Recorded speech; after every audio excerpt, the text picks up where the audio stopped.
We live in a world where so much of our communication happens through a glowing screen in our hand. Your words, the ones you type into a text box, can either build your confidence or quietly chip away at it.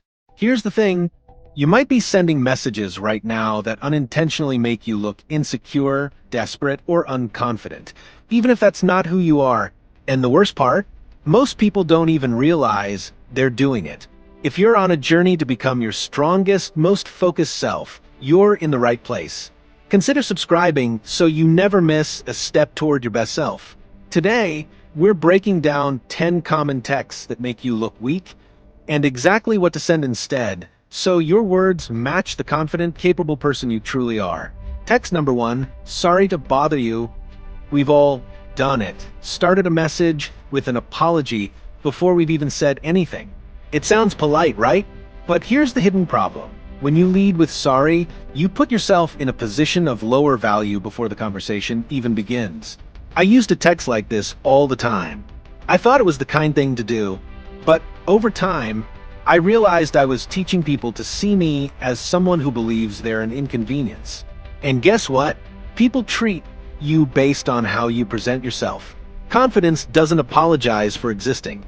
Respect is important, yes, but you can be respectful without putting yourself beneath someone else. What to do instead? Replace sorry to bother you with I wanted to check in about, or I'd like to ask you. You're stating your purpose clearly without shrinking yourself. Action step. Today, send one message without the unnecessary apology and notice how differently it feels.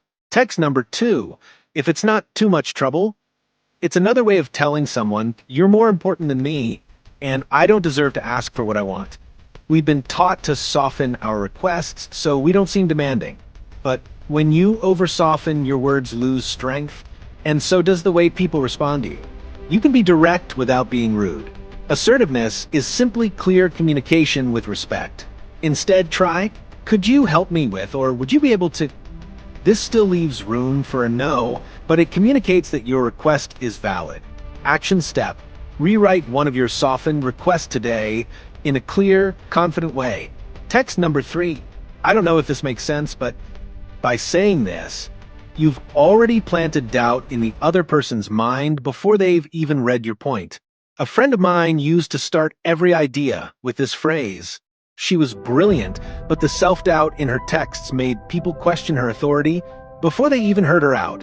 If you're unsure, ask for clarity at the end, not at the start.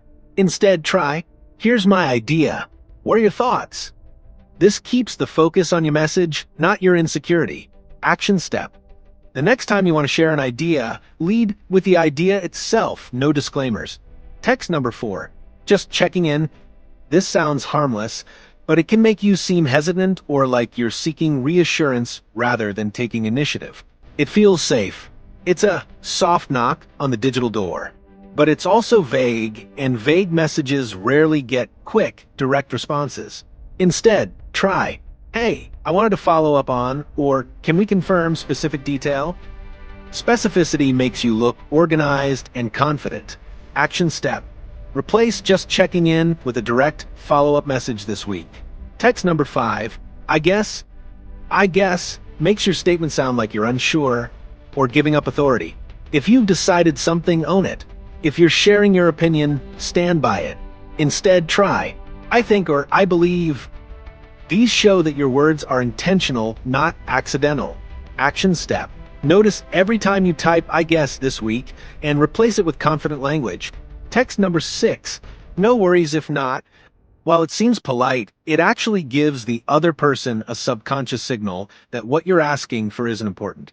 We're afraid of rejection, so we give them an easy out. But in doing so, we also downplay our own needs. Instead, try, let me know if that works for you, or looking forward to hearing your thoughts. You're still leaving space for no, but you're not undermining yourself. Action step.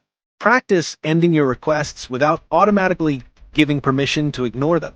Text number 7. I was wondering if maybe this is what I call hedge language. It makes you sound unsure about your right to even ask. When I started working with my first mentor, I would ask questions like this all the time. One day she said, "Why are you apologizing for being curious?" That changed everything for me. Instead, try. I wanted to ask, or I'd like to know. These show self-assurance even when you're seeking help. Action step. Remove maybe from your texts unless you genuinely mean uncertainty. Text number 8.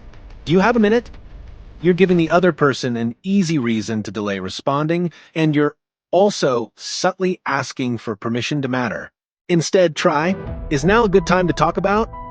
This is respectful of their time, but still shows that what you have to say has weight. Action step. Make your time requests specific this week. Watch how much faster people respond. Text number 9. Whatever you think.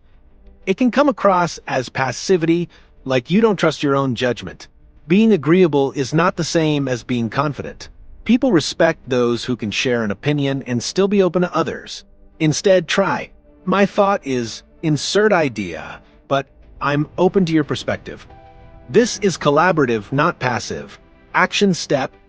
Share your preference before asking for theirs. Text number 10. Thanks anyway. When said too quickly, it can sound like resignation or disappointment, like you've given up on the interaction. Instead, try. Thanks for letting me know. I'll follow up next week. Or, thanks, I appreciate your time. This leaves the door open for future opportunities. Action step. End conversations in a way that preserves connection, not cuts it off. Every text you send is a tiny reflection of how you see yourself. When you start replacing weak language with confident, clear communication, something amazing happens. People respond to you differently. They respect your time, your words, and your presence. And more importantly, you start to respect yourself more. If this video helped you see where your confidence might be hiding in plain sight, imagine what happens when you apply these small shifts every day. Your words shape your world. So start today. Choose one text you'll upgrade this week, and watch how your life starts to respond. If you're ready to keep building that unstoppable confidence, hit subscribe, share this with a friend who needs it, and remember, the way you speak to others is powerful, but the way you speak to yourself is life-changing.